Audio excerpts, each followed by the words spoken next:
আসসালামু আলাইকুম প্রিয় বন্ধুরা। তবে আজকে কিছু ভিডিও দেখলাম ছাত্রদের আন্দোলন নিয়ে। ছাত্রদের উপরে পাবলিক খেপে গেছে।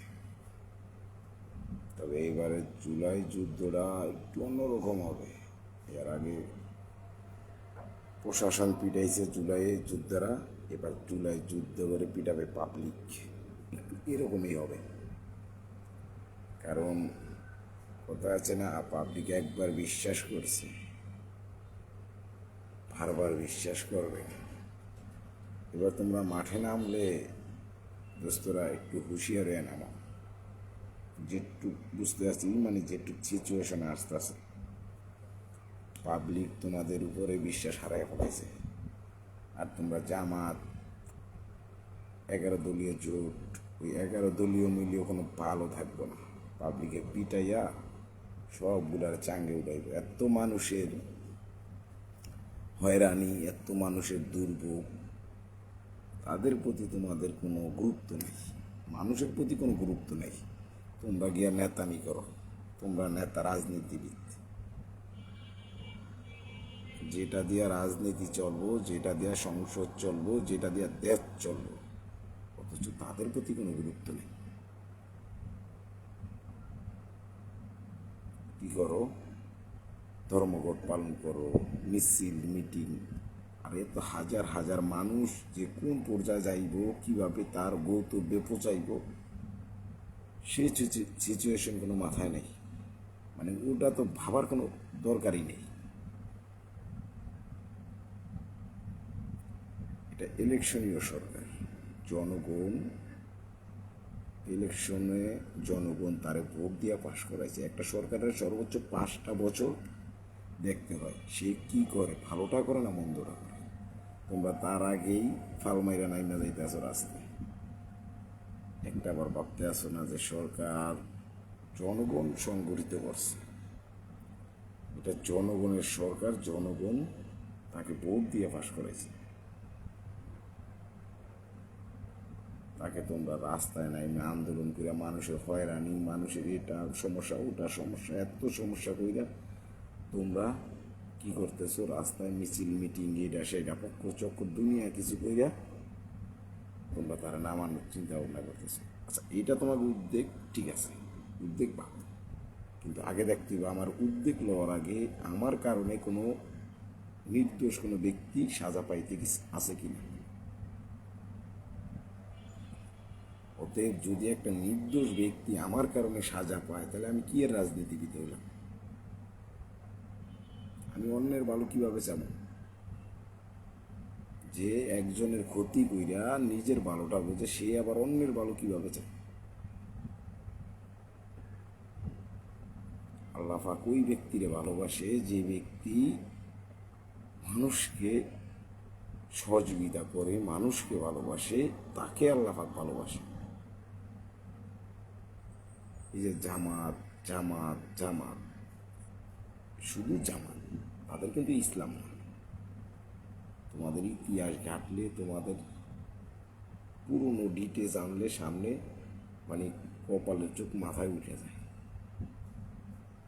আচ্ছা, তোমরা যাই কিছু থাক, সেটা কোনো বড় কথা না, সেটা আমাদের দরকার নেই। মেন কথা হইল কি, আমরা সাধারণ জনগণ, আমাদের দিয়ে তোমাদের, আমাদের ছাড়া তোমাদের চারানার মূল্য নেই, তোমাদের কোনো দাম নেই। তোমরা এই যে 5 জুলাই, 5 জুলাই, 5 জুলাই নিয়ে এতটা বিবৃতি সৃষ্টি করতেছো। আরে ভাই, 1971 ছাড়া 5 জুলাইয়ের কোনো দাম নেই। কথা আছে না, মা ছাড়া সন্তানের দাম নাই। মা যদি না থাকে, সন্তান আসবে কোথার থেকে? আর 5 জুলাই যেরকম ফালানো না, তার আগে স্মরণ করতে হবে 1971 সালকে। হ্যাঁ, 5 জুলাইয়ে একটা সরকার পতন হয়েছে, হাজারো মায়ের বুক খালি হয়েছে। তাদের জন্য এটা আরেকজনের ক্ষতি করে তাদের জন্য কিছু করলে তো হইব না। সাধারণ জনগণকে ভালো রাখতে হইব, তাদের জন্য ফরিয়ত কামনা করতে হইব, দোয়া কামনা করতে হইব, তাতে আল্লাহ পাক তাদেরকে বেহেশত নসিব করবো যারা দুনিয়া থেকে চলে গেছে। আর যারা জীবিত আছে তাদের পাশে গিয়ে দাঁড়াও, যাদের হাত নাই পা নাই তাদের পাশে দাঁড়াও। একটা সরকার যখন সংগঠিত হয়েছে 5টা বছর তোমরা অপেক্ষা করো, 5টা বছর অপেক্ষা করার পর যদি তো সে খারাপ কিছু করে, ভালো সিচুয়েশন না দেয়, 5 বছর পর তোমাদেরকে এমনি জনগণ পাশ করাইবে। এখানে তো আওয়ামী লীগ আসার কোনো অপশন নেই। 5 বছর পর তোমরাও পাশ করতে পারো, কিন্তু তোমরা সেটা না করিয়া সাধারণ মানুষের ক্ষতি করাটা এটা কি ঠিক? সাধারণ মানুষ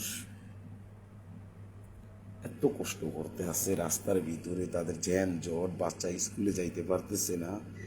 এমনও হয় যে অ্যাম্বুলেন্স জ্যামের ভিতরে ফিরে আসে, যদি অ্যাম্বুলেন্সের ভিতরে ক্রিটিক্যাল একটা লোক থাকে তাহলে তার অবস্থা কী হবে, তার পরিণতি কী হবে, সে কোন পর্যায়ে যাবে? সে যদি অ্যাম্বুলেন্সের ভিতরে মারা যায় তবে তার মৃত্যুর জন্য কারা দেয়? কে তাদের দায়ভার নিব? আগে মানুষকে ভালোবাসতে হবে, দেশকে ভালোবাসতে হবে, তারপর নিজের দিকটা দেখতে হবে। একটা রাজনীতিবিদ, তোমরা রাজনীতি করো ভালো, কিন্তু তোমরা অন্যের ক্ষতি কইরা কইরো না। মিছিল করো, মিটিং করো, রোড ব্লক করিয়া কোনো প্রয়োজন নেই, কারণ রোড ব্লক করলে হাজার হাজার মানুষের ভোগান্তি। এত মানুষের ভোগান্তির খেসারত কেটা দিব? আচ্ছা, জামাত রোড ব্লক করলো, এনসিবি রোড ব্লক করলো, আচ্ছা জামাতের আমির শফিকুর রহমান, সে কি একটা মানুষ যদি অ্যাম্বুলেন্সে তাকে মারা যায় তার দায়ভার নিব? সে মারা গেলে সেটা তো খুন করা হবে। তোমাদের কারণে যদি কোনো লোক মারা যায় সেটা তো এক পর্যায়ে খুন করা হবে, তখন কি করবা? বাইরে আমরা গরিব ঘরের সন্তান, ঢাকার শহরে আসছি ওরা টাকা কামানোর জন্য, ফ্যামিলি, বাবা মা সবাইকে খুশি রাখার জন্য। ওদের তোমাদের কোনো অকারেন্সের ভিতরে যদি আমরা ফিরে যাই তাহলে আমাদের যেই সময়টা নষ্ট হবে এবং কি আমাদের গন্তব্যে মানে মন্তব্যে পৌঁছাইতে পারবো না, সারা দিনটা নষ্ট হয়ে যাইব, এগুলো খেসারত কেটা হবে? ভাই তোমরা সরকার হইলেও আমাদের লাভ নাই, সরকার না হইলেও আমাদের লাভ নাই, তবে আমরা আমাদের হকের ভিতর থেকে তোমরাই আমাদেরকে দূরে রাখতেছ। তাই বলতেছি, এই যে আন্দোলন ফান্দোলন যা কিছু করতেছ এগুলাতে জনগণ আরও তোমাদের প্রতি ক্ষেপব, তোমাদের পক্ষে যাইব না। জনগণ সরকার গঠিত করছে, 5টা বছর সরকারটা সরকারের মতন দেশ চালাইতে দাও, তোমরা তাকে সহযোগিতা করো। কথা আছে না, 10 মিলে করি কাজ, হারি জিতি নাহিলাজ। 10 মিলে কাজ করি, আমরা সবাই আসো আমাদের জননেতা প্রধানমন্ত্রী তারেক রহমানের পাশে। এসব আন্দোলন না করিয়া এই 5টা বছর তোমরা ভালো কিছু করো। 5 বছর পর তোমাদের ভালো সিচুয়েশন আসবে। আল্লাহ পাক কইছে তোমরা হেরে গেছো তো জিতে গেছো, হেরে গেছো তো এই না তোমার তুমি শেষ, হেরে গেছো তো তোমার জন্য আল্লাহ পাক ভালো কিছু রাখছে, ভালো বেটার কিছু রাখছে। তাই এইসব মানুষের অকারেন্স সৃষ্টি করে মানুষের অভিশাপের লইও না। একবার জনগণ খেপে গেলে গা, তখন তোমরা এই দল তোমাদের আর থাকবে না।